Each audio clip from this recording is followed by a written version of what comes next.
Hi, I'm eMpTyG, and welcome to my channel where we're doing another episode of Good Clean Commander. And we decided to do something kind of different where we wanted to pit, different precons against each other from different sets throughout the years. So we have one precon that's from 2016 and another precon from Innistrad. And we were curious how they would go up against these new Baulder gate commanders that are actually pretty solid. So before we get started on, introducing the commanders and going through the starting hands, I just wanted to say if you've been enjoying this series or you really like this video, to please help support the channel and this series by leaving a comment and liking the video, because feedback helps us grow and know what's going on. But also we would love just to know if, keep making this content. So thank you so much for those of you who have been, doing that. But anyways, I'll I don't know, stop this awkward ask for engagement and let's go check out the commanders. See you in a second. I am playing Faldorn, Dread, Wolf, Herald. And in my starting hand, I have a command tower, a forest, a mountain, explorer, Nalia, the Blade Reforged, Light Up the Stage, and a Rasta of the Endless Web. Austin is playing Nalia de Arnis, and in his starting hand he has a swamp, a plains, snowfield sinkhole, Mardu Strike Leader, Puppeteer Click, Calculating Lich, and a swamp. Aaron is playing Saskia the Unyielding, and in his starting hand he has a Grab the Reins, Frenzy Forge, Dauntless Escort, a Mountain, Rampant Growth, Charging Cinderhorn, and a Jungle Shrine. Cody is playing Wilhelt the Rock Cleaver, and in his starting hand he has an island, a swamp, a command tower, Darkwater Catacombs, Talisman of Dominance, Army of the Damned, and a Cemetery Reaper. I draw and play a command tower as land for turn, and then pass to Austin. Austin draws for turn and plays a plains. Tapping the plains, he then casts a multi-class Baldric. With no other plays, he then passes the turn to Aaron. Aaron draws for turn and then plays a tap Jungle Shrine. He then passes to Cody. Cody draws and plays a command tower. Having no turn 1 plays, he then passes to me. I draw and play a mountain as land for turn. Tapping 2, I cast Explorer, which lets me play an additional land for turn and draw a card. I put an untapped forest into play and then pass the turn to Austin. Austin plays a swamp and pays 2 for an arcane signet. He then passes the turn to Aaron. Aaron untaps, draws, and plays a mountain as land for turn. He then casts a Rampant Growth, which lets him fetch a basic land and put it into play. He then fetches up a plains and puts that into play. He then passes the turn to Cody. Cody draws, plays a swamp as land for turn, and then he pays 2 to cast a Talisman of Dominance. With nothing else to do, he then passes the turn to me. I untap, draw, and play a mountain as land for turn. I then pay 4 and cast a Rasta of the Endless Web. Having no other plays, I pass to Austin. Austin untaps, draws, and plays a tap Snowfield Sinkhole as land for turn. He then pays 3 for a Mardu Strike Leader. With that, he then passes the turn to Aaron. Aaron untaps, draws, and pays 3 for a Dauntless Escort. He then passes the turn to Cody. Cody untaps, draws, and plays a Darkwater Catacombs as land for turn. Paying 3, he then casts a Diregraph Captain, and, with nothing else, passes the turn to me. I untap, draw, and play a Mosswort Bridge as land for turn.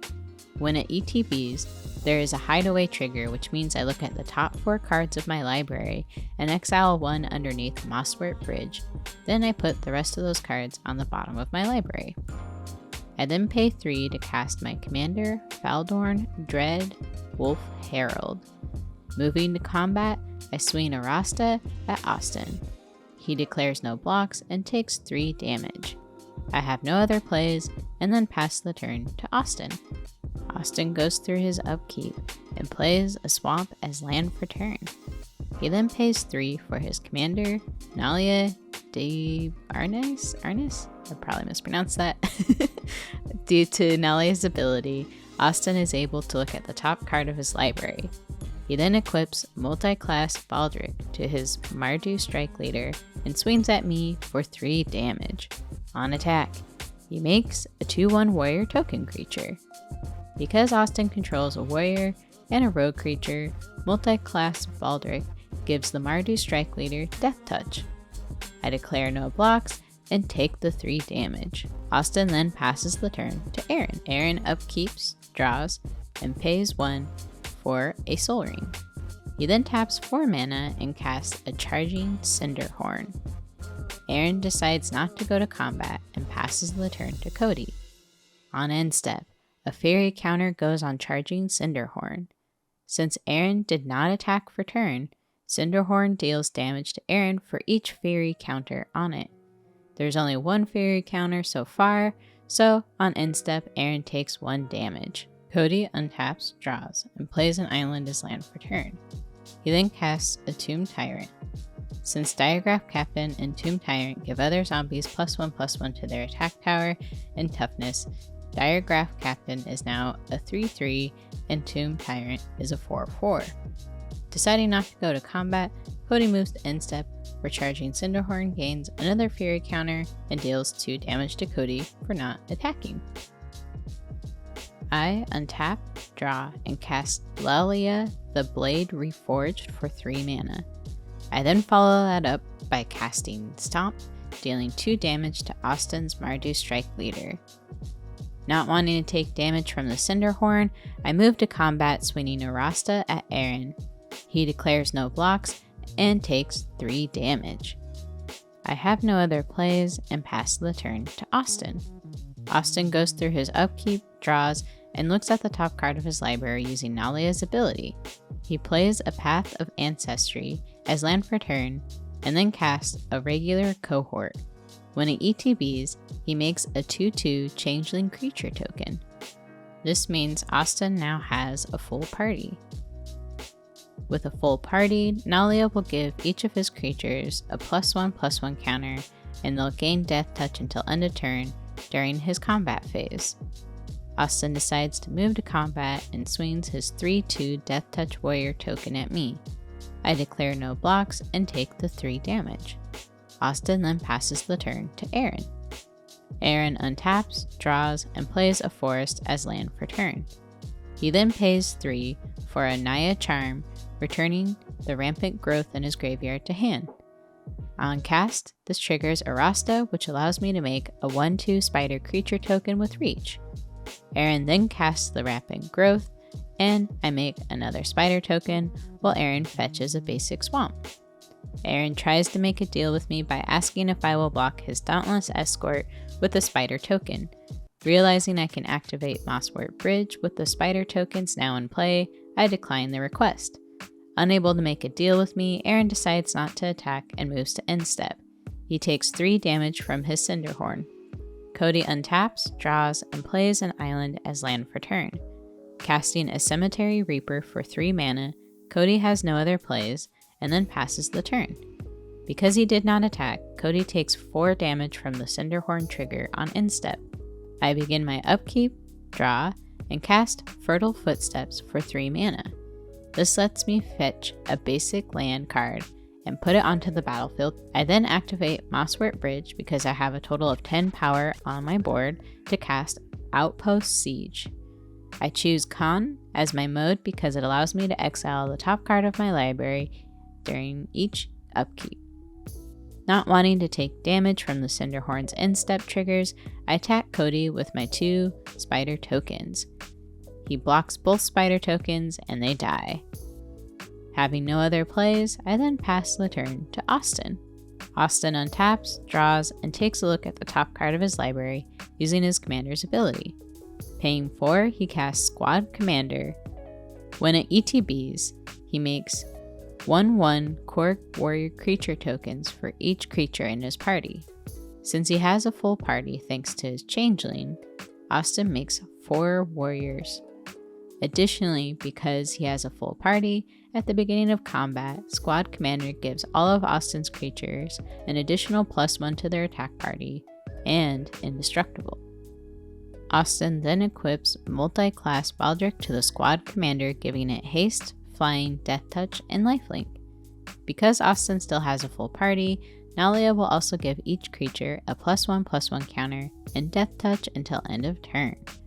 Moving to combat, Austin attacks me with his commander and a 4/3 warrior token. He sends his regular cohort, which is now a 4/4, and a 4/4 shapeshifter token at Cody. And then finally, Austin sends his 4/4 squad commander at Aaron.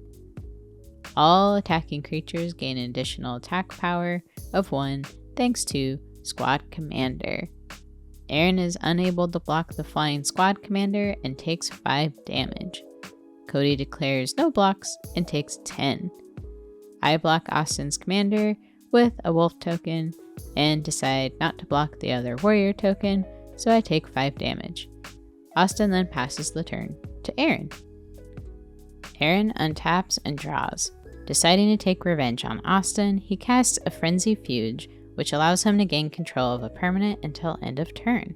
Aaron targets Austin's squad commander. After gaining control of Austin's squad commander, he then taps 3 mana to cast an Everlasting Torment. Everlasting Torment keeps players from gaining life, damage can't be prevented, and all damage is dealt as though it had Wither. This means damage dealt to creatures takes the form of -1/-1 counters. Aaron moves to combat and sends his newly acquired squad commander at Austin for 4 damage on the ground.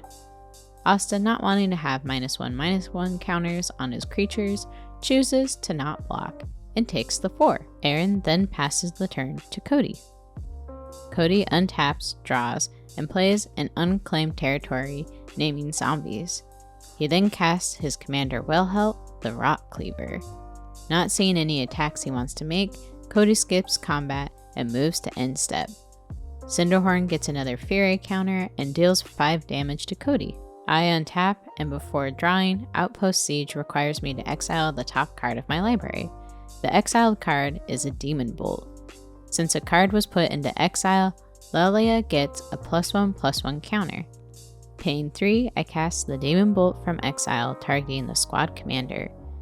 Since I am casting something from exile, my commander triggers and I create a 2/2 wolf creature. I then pay 3 for Light Up the Stage, which allows me to exile the top 2 cards of my library, and I may cast those spells until the end of my next turn. I exile a mountain and a Soul Ring. I play the mountain as land for turn, which my commander sees and allows me to make another 2/2 wolf creature token.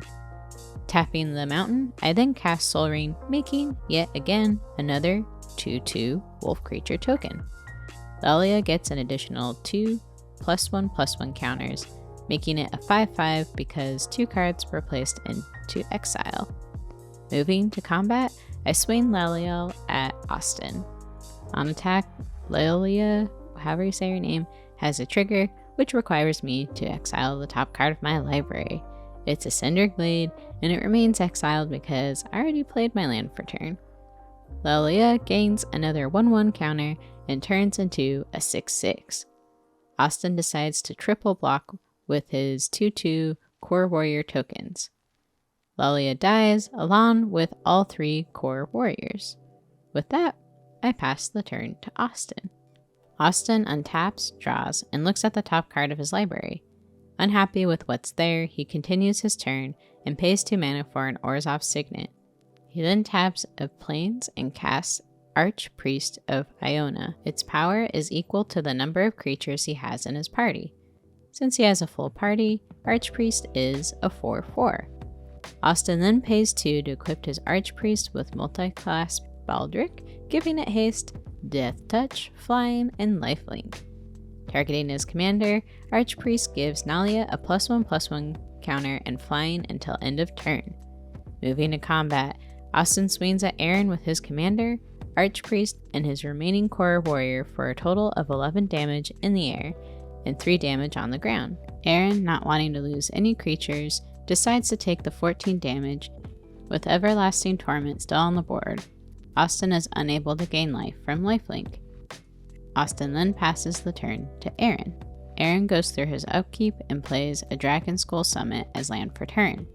He then casts Grab the Reins, targeting Austin's commander, and pays a total of 7 mana for the Entwine cost.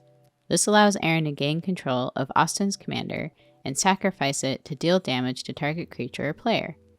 On cast, Rasta triggers and I make a 1/2 spider with reach.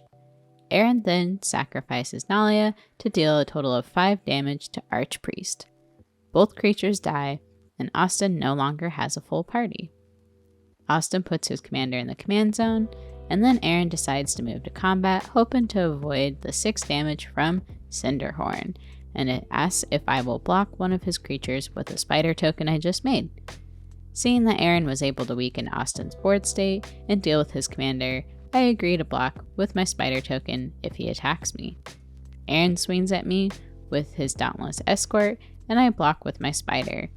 Because 1 damage was dealt to his creature, it gets a -1/-1 counter. With no other plays, Aaron passes the turn to Cody. On end step, Cody asks what's in everyone's graveyard, and decides to exile a squad commander from Austin's graveyard using Cemetery Reaper's ability to make a 2/2 zombie creature token. Cody then starts his turn and goes through his upkeep, draws, and pays 5 for a Horde-Ween Scab. This gives all his zombies flying. Before combat, Cody asks me if we're cool. I explain that I plan to board wipe to deal with Austin's board. Unhappy with that response, Cody decides to swing all his zombies at me for a total of 15 damage in the air. I use a Rasta to block Wilhelt the Rock Cleaver because that is the only creature I have with reach, and take 10 damage. Wilhelt gets 3 -1/-1 counters because a Rasta dealt 3 damage to them. Since combat damage was dealt to a player, Horde-Ween has a trigger allowing Cody to discard a card and draw a card. Cody chooses to discard a Curse of Unbinding. At end step, Cody then uses Wilhelt's ability to sacrifice his 2/2 zombie creature token to make a Decayed token and draw a card. Since a zombie died, Diregraph Captain has a trigger which allows Cody to target an opponent and have them lose 1 life for each zombie that died. Cody targets Austin. With that, Cody then passes the turn to me. I untap and resolve Outpost Siege's trigger. I exile the top card of my library, which is a Nature's Lore, and then I draw for turn. I then foretell a Delayed Blast Fireball, so it will deal 5 damage to each opponent and each opponent's creatures. Using Faldorn's ability, I pay 1 mana and tap her to discard a Sakura Tribe Elder and exile the top card of my library. I exile a forest and play it as land for turn, making another 2/2 wolf token. I then move to combat and swing 3 of my 2/2 wolf tokens at Cody for a total of 6 damage. He blocks 1 with his Horde-Ween Scab and takes 4. This puts 2 -1 counters on Horde-Ween. I then pass the turn to Austin. Austin, knowing a board wipe is coming, asks if I want to take any actions on his upkeep. I respond by casting Delayed Fire Blast, dealing 5 damage to each opponent and their creatures because it was cast from exile. Since Everlasting Torment is still on the board, the 5 damage dealt to creatures is from 5 -1/-1 counters. Since the spell was cast from exile, my commander sees this and I create a 2/2 wolf token. 6 of Cody's zombies die, which means Diregraph Captain has 6 triggers. Cody directs all those at me. Wilhelt then creates 4 Decayed zombie tokens. Austin then continues with his turn and casts his commander using Path of Ancestry, which lets him scry 1. Austin then equips his commander with multi-class Baldric. Unable to attack, Austin passes the turn to Aaron. Aaron goes through his upkeep, draws, and plays a Spine Rock Knoll. On ETB, there is a hideaway trigger for 4. Aaron exiles 1 card face down underneath Spine Rock Knoll and puts the rest of the cards on the bottom of his library. Aaron then casts his commander, Saskia the Unyielding, and chooses Austin as the player that will be dealt equal amount of damage that any other player receives. Aaron swings Saskia at Cody for 3 damage. Unable to block, Cody takes 3 damage, and Austin does as well due to Saskia's ability. He then passes the turn. Cody upkeeps, draws, and casts his commander Wilhelt. Cody moves to end step and uses his commander's ability to sack a decayed zombie token to draw a card. I go through my upkeep and resolve the Outpost Siege trigger. Exiling a Temple of False Gods, I then draw for turn and then play that land, Temple of the False God. This lets me create a 2/2 wolf. Paying 6 mana, I cast eMpTyG Primal Storm. I then pay 5 mana to cast Return of the Wildspeaker to draw cards equal to the power of the highest non-human creature I control. Since eMpTyG has 6 power, I draw 6 cards. I then swing 4 wolf tokens at Austin for a total of 8 damage. He declares no blocks and takes the damage. I then pass the turn to Austin. Austin untaps, draws, and uses his commander's ability to look at the top card of his library. He then asks what's the biggest creature in everybody's graveyard. Unhappy with what we have, Austin then declares my eMpTyG a problem. Austin then pays 4 for Aphira's Retribution, which lets him make a 4/4 angel token. He then pays 2 to equip the angel with multi-class Baulder, giving it haste, and it attacks Aaron for 4 damage in the air. He then passes the turn to Aaron. Aaron goes through his upkeep and then casts a Thunderfoot Baloth. Since he controls his commander, it gives his creatures a boost of +2/+2 and trample. Aaron then moves to combat and swings Saskia at me for 6 damage. Not wanting to lose eMpTyG and wanting to keep my wolves to try and take out Austin next turn, I declare no blocks. Austin takes 6 damage due to Saskia dealing damage to me. After combat, Aaron discards Grave Upheaval, paying its basic land cycling cost of 2 and fetches a mountain. Tapping the mountain he just put into play, Aaron then is able to activate Spine Rock Knoll because he has dealt more than 7 damage this turn. The card cast is Quarian Explorer, and Aaron puts it into play. He then passes the turn to Cody. Cody goes through his upkeep and draws. He then pays 5 and casts Empty the Laboratory and sacrifices 3 decayed zombies, which allows him to reveal the top cards of his library and put up to 3 zombie creatures onto the battlefield, and the rest of the cards to the bottom of the library. He reveals Ogorex the Tomb Shell, Spark Reaper, and a Forgotten Creation. Cody then passes the turn to me. I untap and exile the top card of my library. It's a 3 visits. I then draw for turn. I play a Kestic Wolf Run as land for turn, and then I decide to attack Cody with my eMpTyG. On attack, eMpTyG exiles the top card of everyone's library, and I may cast a non-land card for free. I exile a mountain. Austin exiles a Talisman of Hierarchy. Aaron exiles an Abzan Charm, and Cody exiles a Choke Estuary. I cast the Abzan Charm, exiling Gorex and the Talisman. This makes me 2 wolf tokens. Before blocks are declared, I pay 10 mana and give eMpTyG +10 to its attack power and trample with Kestic Wolf Run to swing at Cody for 16 damage. Cody blocks with all of his creatures that can, which trades with eMpTyG. He goes down to 2 life and creates a decayed zombie token. With no other plays, I pass to Austin. Since I didn't cast it, 3 visits is exiled. Austin goes through his upkeep and draws for turn. Fear's Retribution moves to Chapter 2, but Austin decides not to target any creatures with the ability. Cody then makes a deal with Austin that if he can kill Aaron, Cody will kill me. Austin takes the deal and then casts Puppeteer Click, reanimating my eMpTyG from the graveyard. Moving to combat, Austin swings all of his creatures except for his commander at Aaron. eMpTyG has attack triggers and forces us to exile the top card of our library. I exile a Hornet Queen, Austin exiles a Gonti Lord of Luxury, Aaron exiles an Aura Mutation, and Cody exiles an Undead Augur. Austin casts Hornet Queen, which allows him to make 4 1/1 insect creature tokens with Flying and Death Touch. Austin then casts the Aura Mutation, targeting Everlasting Torment. Torment is destroyed, and Austin makes 3 1/1 Saphirling tokens. Then, Austin casts Gonti and targets me. I exile the top 4 cards of my library, and Austin chooses which one he may cast by paying the mana cost. The other 3 cards remain in exile. Since we're doing things through Spell Table, I just reveal the cards and tell people to look away. Austin decides to take Escape to the Wilds. With Atali's trigger resolved, Aaron moves to blocks.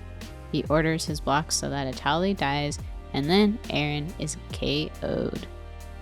Austin then passes the turn to Cody. Cody untaps, draws, and pays 6 for a Zombie Apocalypse. Zombie Apocalypse returns all zombies from his graveyard and then kills all humans in play. I lose my commander, Austin loses his commander, and Cody brings back Wilhelt, Boardwing Scab, Diregraph Captain, Tomb Tyrant, Forgotten Creation, Spark Reaper, and Cemetery Reaper. They all enter the battlefield tapped. His zombies gain flying again, and the 2 decayed zombies are now 4/3s thanks to Diregraph and Tomb Tyrant boosting their attack power and toughness. Cody moves to combat and attacks me for 8 damage in the air. I'm unable to block, so I die, and the decayed zombie tokens die at the end of combat. Cody has 2 zombie death triggers because of Diregraph Captain when the decayed zombies die, and Austin loses 2 life. Austin also loses the Hornet Queen because I am no longer in the game. At Cody's end step, he sacks a zombie to draw a card and creates a decayed zombie token. Austin then loses 1 more life. Austin goes through his upkeep, and Fear's Retribution gives all his angels double strike.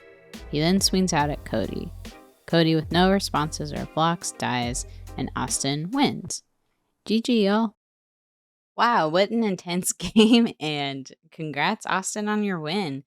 We were really, really impressed with pretty much all the stuff that the precons were able to pull off and do, especially the old school one from 2016. Saskia, the Unyielding, was actually doing a lot of work in that. And we felt that it would be appropriate, at the end of this game to just call out cards that we thought deserved an MVP shout out. And both actually came from Aaron's deck, the Saskia one. So, with our first card that we thought deserved MVP was Everlasting Torment. And so, this card, just the impact with the Wither counters, basically negating indestructible effects, because we actually ran into those with these precons where squad commander could give, each creature indestructible during the combat phase as long as Austin had a full party. So we thought that was relevant here, especially. And I'm pretty sure I'd have to check the deck list again, but I'm pretty sure that party time actually has a way of giving creatures indestructible in that deck. Like, I believe there's like a 3 cost like instant spell. I could be wrong on that though. But indestructible was a thing in this, game that we were worried about for a little bit. And then the fact that it also prevented like life gain, because Austin did have a few effects as well that he could have gained life, but Tortured Existence shut down. And then what was also really interesting about that was I think people were a bit more hesitant to block with creatures because they didn't want to get like those -1, -1 counters on them, so that like when you attack, you're not going to be dealing as much damage. So it was really interesting just to see how that card kind of changed, the overall flow of the game.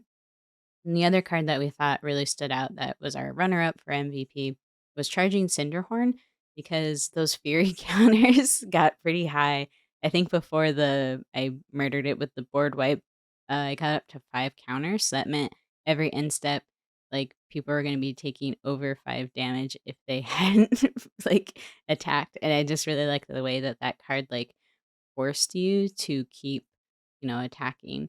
Or if you didn't, it was starting to get to the point where, like, okay, yeah, maybe taking 1 damage isn't bad or 2. But I think by the end of the game, I'm pretty sure like Cody might have taken around 10 damage just from that card alone for not attacking. I don't remember exact numbers, but It was something like that, like double digits at least. So I think like the ability that that card just forced us to kind of be engaging and fighting with each other more, and then how much damage it ended up dealing to people was really impressive. So that was a cool card to just see out there. I'd never seen it before too. Actually, we hadn't seen a lot of these cards before, so it was also just really nice way to mix things up. So I hope it was fun to see what these sets could do. Specifically, the Boulder Gate commanders, I think, are really interesting, and these precons are super powerful. So I feel like anyone who's newer to Magic could take like one of these precons to a game store and probably hold their own a bit. So really curious, any of you who have done that, how it turned out. But anyways, thank you so much for watching and have a good one. Bye.